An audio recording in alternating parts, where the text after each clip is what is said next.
వాళ్ళు వివాహానికి వయసు వచ్చిన తర్వాత వివాహం చేసుకునేదానికి కూడా ఆనాటికి ఈ సుకన్య యోజన పథకంలో ప్రవేశపెట్టిన మనం డిపాజిట్ వాళ్ళకి అన్ని విధాలుగా ఉపయోగపడాలనే ఉద్దేశంతో సుకన్య యోజన పథకం. అలాగనే అనేక సంక్షేమ పథకాలను ప్రవేశపెట్టాడు. పేద బడుగు బలహీన వర్గాల కోసం ముద్రా లోన్లు ఏర్పాటు చేశాడు. వీధి వెండర్స్ అంటే చిరు వ్యాపారుల కోసం ఈ రోజు మనం చేయూత అనేది చెప్పుకుంటున్నామో ఆ చేయూత అనేది స్వనిధి అంటే ప్రతి ఒక్కరికి కూడా 10,000 రూపాయలని ఏ అర్హత లేకపోయినా సరే వాళ్ళకి ఆధార్ కార్డు ఉంటే బ్యాంక్ అకౌంట్ ఉంటే నేను వ్యాపారం చేసుకుంటానని బ్యాంక్ దగ్గరికి వెళ్తే అడిగితే ఖచ్చితంగా 10,000 రూపాయలు ఇవ్వడం జరుగుతుంది. ఇలాంటి పథకాల్ని ప్రవేశపెట్టాడు.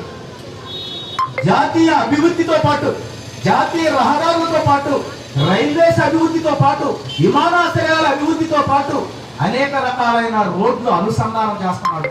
రైతుల కోసం నదులు అనుసంధానం చేస్తున్నాడు. ఈ రోజు మనకి సాగరమాల సముద్రం ఎక్కువగా ఉందనే ఉద్దేశంతో సముద్రం వెంట కూడా మనకి జాతీయ రహదారిని ఏర్పాటు చేసి సాగరమాలగా మనకి ఏర్పాటు చేస్తున్నాడు. అలాగే పట్టణాభివృద్ధి కోసం ఉదాహరణకి మన కావలి పట్టణంలో తీసుకుంటే 100 కోట్ల రూపాయలు కావలి పట్టణానికి కేంద్ర ప్రభుత్వం నిధుల్ని మనకి ఇవ్వడం జరిగింది. ప్రతి ఇంటికి కుళాయి జల జీవన మిషన్ పేరుతోటి ప్రతి ఇంటికి కేంద్ర ప్రభుత్వం కుళాయి నీళ్ళు ఇవ్వడం జరుగుతుంది. ఈ రోజు కావలి పట్టణంలో రహదారుల అభివృద్ధి కోసం సిమెంట్ రోడ్ల అభివృద్ధి కోసం అలాగనే సెంట్రల్ లైటింగ్ కోసం ఈ రోజు అనేక రకాల అభివృద్ధి సంక్షేమ పథకాల్ని మన భారత ప్రధాని నరేంద్ర మోడీ గారు ప్రవేశపెట్టడం జరిగింది.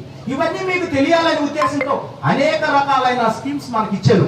ఈ స్కీమ్స్ లో ప్రతి మహిళ కోసం ప్రతి పురుషుడు కోసం అలాగనే బాలింతల కోసం యువ విద్యార్థుల కోసం ఈ రోజు వైద్యుల కోసం వైద్యులు అంటే ఈ రోజు మన దగ్గర వైద్యం చాలా తక్కువగా ఉంది. ఇటీవల కాలం హాస్పిటల్స్ తక్కువగా ఉన్నాయి, డాక్టర్స్ తక్కువ